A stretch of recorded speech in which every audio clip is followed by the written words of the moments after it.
Everyone's talking about the Epstein files like it's just gossip. It's a blueprint of what happens when a human being lives without limits.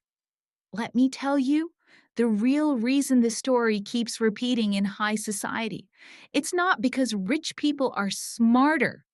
It's not because they're better. And it's not even just money. It's one invisible thing money buys that changes everything: permission. Because the average person lives with friction. You mess up, there's a consequence. You cross a line, someone checks you. You do something weird, your reputation pays for it.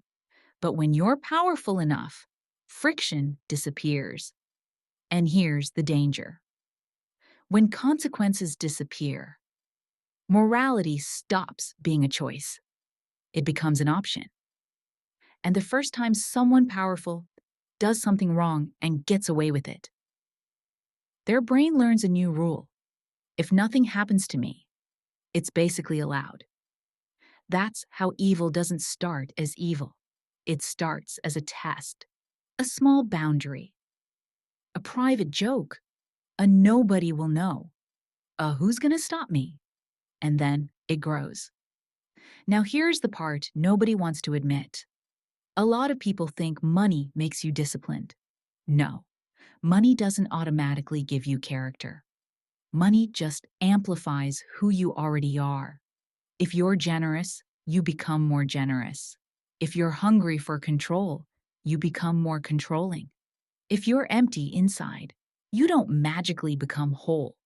You become dangerous. Because boredom hits differently at the top. Normal boredom is, I need a hobby. Elite boredom becomes, I need a thrill that money can't buy. And when you can buy anything, you start chasing what you can't purchase in a store: power, secrets, access, people. That's why the rich life isn't always champagne and yachts. Sometimes it's something darker. A game where the point is not pleasure, it's dominance. Now let me show you how society helps this happen. We don't just tolerate the rich, we worship them. We turned wealth into proof of virtue. We told ourselves, if they're rich, they must be disciplined. If they're rich, they must have a special mindset. If they're rich, they must deserve it. And that myth is convenient because it protects the system. It makes exploitation look like merit. It makes luck look like grind.